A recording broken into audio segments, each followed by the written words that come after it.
Assalamualaikum sahabat beriman. Kembali saya akan menyajikan kepada kalian informasi seputar sejarah dan berbagai ilmu pengetahuan tentang Islam. Perkara datangnya hari kiamat, tentu tidak ada satupun makhluk yang mengetahuinya. Sebab itu adalah rahasia Allah. Namun Allah memberitahu tanda-tanda kedatangannya melalui Rasulnya, yaitu Nabi Muhammad SAW. Dari tanda-tanda kecil hingga datang tanda-tanda besar.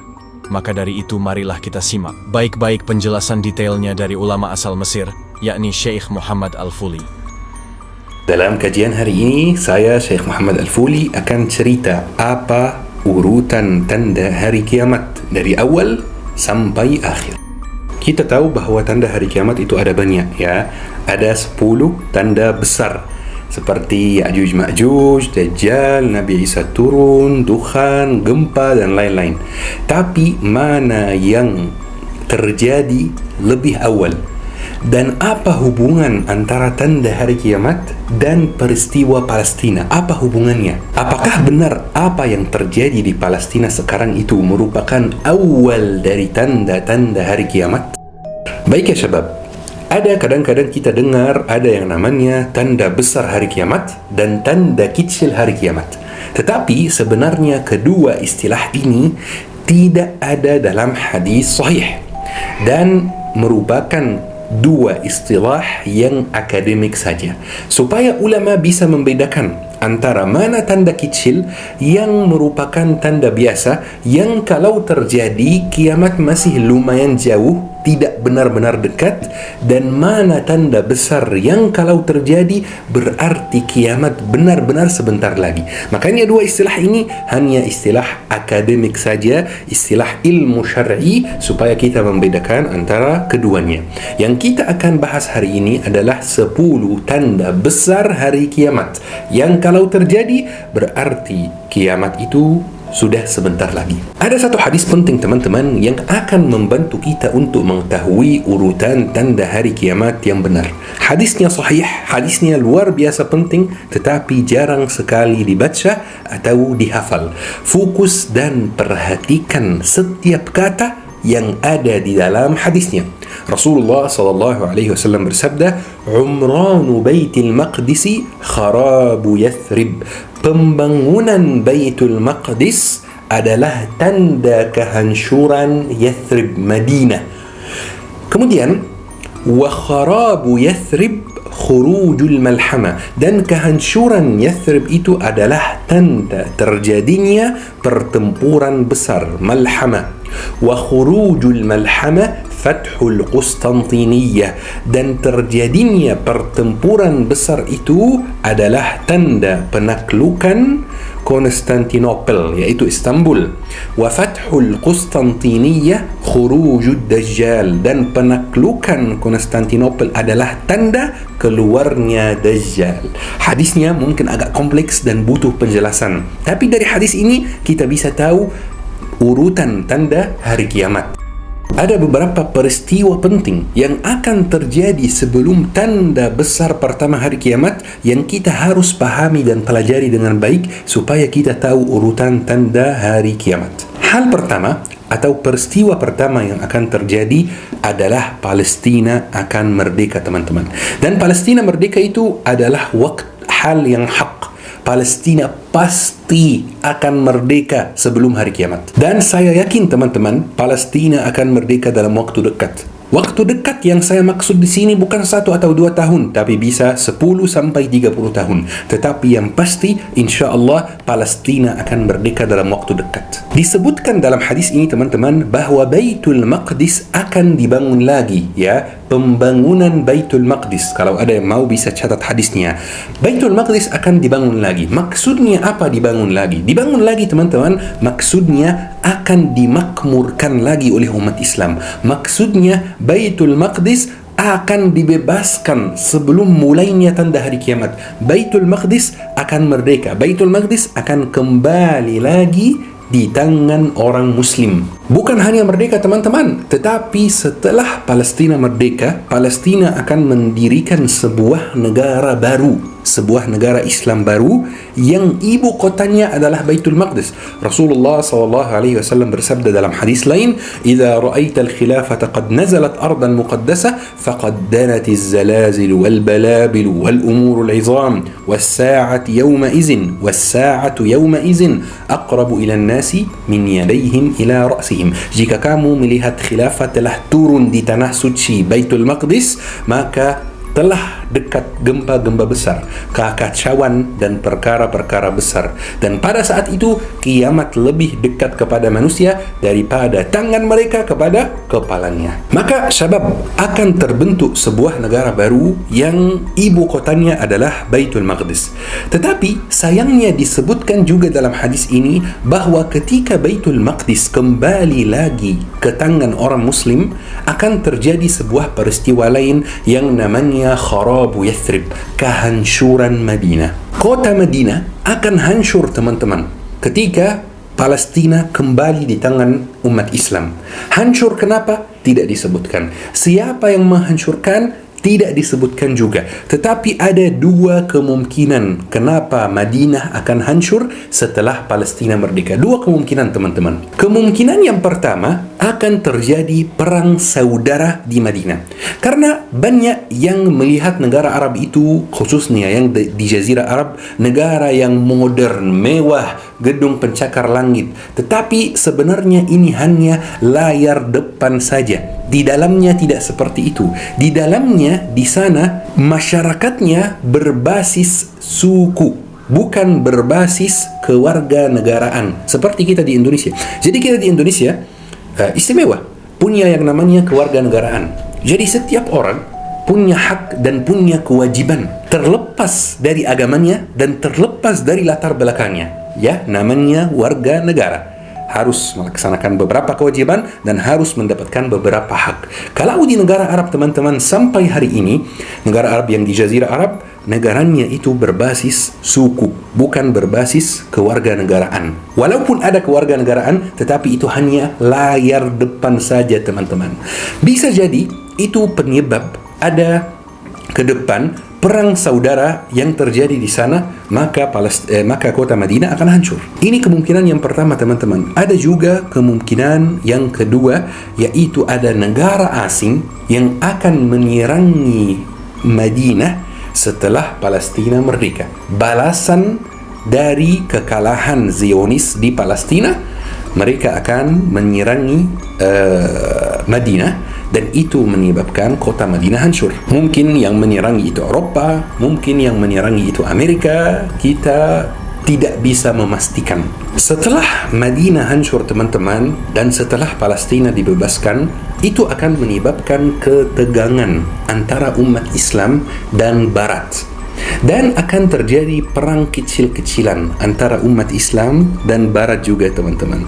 Tetapi sesuai hadis Rasulullah SAW, hadis yang lain, bahwa saat terjadi perang kecil-kecilan itu, saat masa ketegangan itu, tiba-tiba akan muncul musuh yang sangat besar dari belakangnya. Musuh yang sangat besar itu jumlahnya sangat besar. Musuh yang sangat besar itu sangat mandiri. Musuh itu ingin menyerangi Barat. Maka umat Islam dan Barat akan membuat perjanjian damai, teman-teman. Kenapa membuat perjanjian damai? Membuat perjanjian damai agar bisa menyerangi musuh yang sangat kuat itu. Banyak ulama yang berpendapat bahwa musuh yang dimaksud di hadis Rasulullah itu adalah Cina, mungkin India, tidak ada yang tahu. Itu hal yang saya tidak bisa memastikan karena tidak disebutkan secara langsung dalam hadis Rasulullah SAW.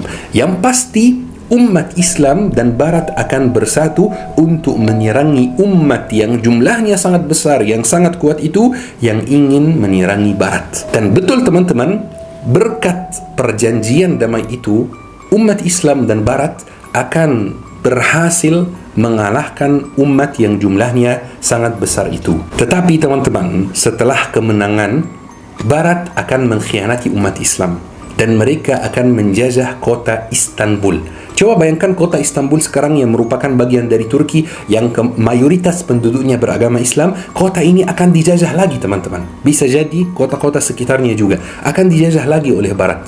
Barat akan mengkhianati perjanjian damai ini dan akan menjajah kota Istanbul. Maka teman-teman, akan terjadi perang yang sangat besar antara umat Islam dan Barat yang namanya Malhamah. Tetapi ini bukan Al-Malhamah Al-Kubra yang di akhir zaman. Ini bukan, ini beda. Di perang ini, kata Rasulullah SAW, Barat akan menyiapkan 12,000 tahta 80 raya, akan menyiapkan 12,000 prajurit di bawah 80 bendera, di bawah 80 pasukan. Setiap pasukan 12,000. Jadi jumlah pasukan Barat dalam perang itu sekitar 1 juta prajurit, teman-teman. Coba bayangkan, banyak sekali. Dan umat Islam punya tentara waktu itu juga, tetapi tidak sebanyak mereka. Tentara umat Islam, kata Rasulullah SAW, sepertiganya akan lari. Sepertiga tentaranya akan lari, dan itu umat Muslim yang munafik, yang keimanannya tidak lurus. Mereka akan lari dari perperangan. Dan ada sepertiga dari tentara umat Islam akan mati syahid, teman-teman. Dan akan ada sepertiga yang meraih kemenangan dalam perang besar itu. Kemudian, teman-teman, kota Istanbul akan dikembalikan lagi ke tangan orang Muslim tanpa perang. Jadi perangnya terjadi di tempat lain, kemungkinan besar di negeri Syam. Kemudian setelah umat Islam mengalahkan Barat, kota Istanbul otomatis kembali di tangan orang Muslim tanpa perang. Tetapi di sini, teman-teman, ulama dan ahli sejarah bingung sekali. Karena disebutkan dalam hadis sahih bahwa yang masuk kota Istanbul untuk kedua kalinya setelah kembali lagi ke tangan orang Muslim adalah 70,000 prajurit Muslim keturunan Bani Ishaq, keturunan Barat. Jadi ahli sejarah bingung gitu ya kan? Kan ini perang antara Barat dan umat Islam. Bagaimana yang masuk kota Istanbul dari umat Islam adalah 70,000 prajurit dari keturunan Barat juga. Dan setelah diskusi, setelah cari-cari, baca referensi, ulama sepakat bahwa ketika perang Malhamah itu, dan ketika umat Islam yang jumlahnya tidak sebandingnya dengan jumlah Barat, ketika umat Islam mengalahkan Barat waktu itu, banyak orang Barat yang hatinya akan terbuka, yang akan mendapatkan hidayah, yang akan mendapatkan hidayah Islam dan akan memeluk agama Islam. Dan mereka akan menjadi bagian dari tentara umat Islam waktu itu, dan mereka yang akan masuk kota Istanbul tanpa berang, mereka yang akan menerima kota Istanbul lagi dari penjajahan Barat. Sesuai hadis Rasulullah, teman-teman, sekarang Istanbul sudah ditakluk lagi, sudah Fathul Konstantiniyah. Tinggal satu langkah lagi, yaitu keluarnya Dajjal, teman-teman. Ada satu hal penting yang perlu disebutkan di sini, teman-teman, bahwa Al-Mahdi akan keluar saat perperangan besar antara umat Islam dan Barat. Tapi tidak ada yang tahu kapan tepatnya dia keluar. Bisa jadi keluarnya pas perperangan besar itu, bisa jadi keluarnya sebelum perperangan besar itu. Tetapi yang pasti, saat terjadi perang itu, Al-Mahdi sudah ada. Dan saat Dajjal keluar itu, Al-Mahdi juga sudah ada. Jadi Al-Mahdi akan keluar pada masa perperangan ini. Kata Rasulullah SAW, Istanbul akan ditakluk di tahun ke-6 setelah perang yang sangat besar itu, Malhamah. Jadi perangnya bakal makan waktu yang sangat lama. Misalnya perangnya mulai 2030, maka Istanbul ditakluk 2036. Di tahun ke-7, kata Rasulullah SAW, Dajjal akan keluar, teman-teman. Kalau Dajjal sudah keluar, berarti kiamat sudah sangat dekat. Berarti tiupan malaikat Israfil itu sudah sebentar lagi. Dajjal akan tetap di bumi 40 hari, teman-teman. Dan ini tanda pertama hari kiamat yang akan muncul. 40 hari Dajjal di bumi, mengunjungi setiap desa, setiap tempat di bumi ini kecuali Makkah dan Madinah, teman-teman. 40 hari, hari pertama ibarat setahun, hari kedua ibarat sebulan, hari ketiga ibarat seminggu, dan hari-hari berikutnya merupakan hari biasa. Jadi kalau kita totalkan, Dajjal akan tetap di bumi sekitar setahun 2 bulan, teman-teman. Kemudian, teman-teman, akan terjadi tanda kedua hari kiamat, yaitu turunnya Nabi Isa untuk membunuh Dajjal. Dan ini adalah tanda kedua, teman-teman. Dan kita sudah bahas tanda ini di kajian lain, teman-teman bisa cari sendiri di YouTube. Kemudian teman-teman, tanda ketiga hari kiamat adalah keluarnya Ya'juj dan Ma'juj. Ini kemungkinan besar karena tidak ada dalil yang sharih yang langsung bahwa ini tanda ketiga. Kemungkinan besar Ya'juj dan Ma'juj akan keluar setelah Nabi Isa turun. Tidak langsung setelahnya, tapi maksud saya urutannya begini: Dajjal, Nabi Isa, kemudian Ya'juj dan Ma'juj. Bisa jadi jedanya 1 tahun, 2 tahun, 10 tahun, 50 tahun, kita tidak tahu. Kemudian teman-teman, tanda berikutnya adalah tanda keempat, yaitu gempa besar, khasf. 3 gempa besar. Gempa dari arah timur, gempa dari arah barat, dan gempa di Jazirah Arab. Jeda antara setiap gempa kita tidak tahu juga. Setelah 3 gempa besar ini akan muncul dabbatul ard, teman-teman. Dabba, hewan, binatang yang bicara dengan manusia. Kali ini disebutkan dalam hadis sahih bahwa setelah munculnya dabbatul ard ini langsung akan matahari terbit dari barat.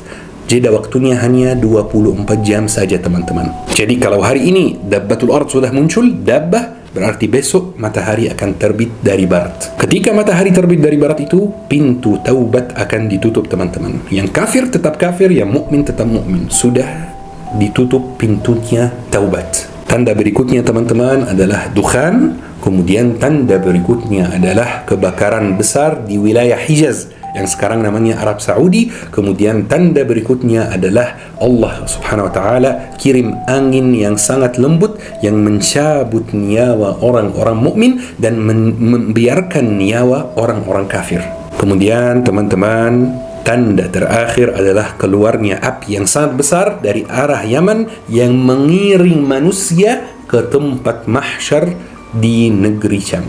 Jadi urutannya seperti ini, teman-teman. Dajjal, kemudian Nabi Isa, kemudian Ya'juj Ma'juj, kemudian 3 gempa, kemudian dabbah, kemudian matahari terbit dari barat, kemudian dukhan, kemudian kebakaran besar di Hijaz, kemudian angin lembut yang mencabut nyawa orang mukmin, kemudian api yang sangat besar dari Yaman yang mengiring umat manusia ke padang mahsyar di negeri Syam, teman-teman. Setelah itu terjadi tiupan pertama, dunia sudah selesai, dunia sudah habis, teman-teman. Teman-teman, saya tahu banyak dari teman-teman yang suka baca tentang hari kiamat, suka dengar kajian tentang hari kiamat. Tapi pertanyaannya, madza a'dattu laha? Apa yang antum persiapkan untuk hari kiamat? Persiapkan salat, persiapkan sedekah, persiapkan ilmu, persiapkan amalan baik. Kita harus siapkan diri untuk hari kiamat. Jangan hanya tanya tentang hari kiamat, harus juga kita mempersiapkan diri, karena hari kiamat itu sangat sulit dan sangat berat, teman-teman, buat orang-orang yang tidak siapkan diri. Teman-teman yang dirahmati oleh Allah Subhanahu wa taala, mudah-mudahan kita semua terhindar dari fitnah Dajjal, terhindar dari fitnah-fitnah akhir zaman. Mudah-mudahan kita semua termasuk ahli surga. Amin ya rabbal alamin. Yuk kita akhiri kajian hari ini dengan doa kafaratul majlis. Subhanakallahumma bihamdik, asyhadu an la ilaha illa anta, astaghfiruka wa atubu ilaik. Syukran. Wassalamualaikum warahmatullahi wabarakatuh.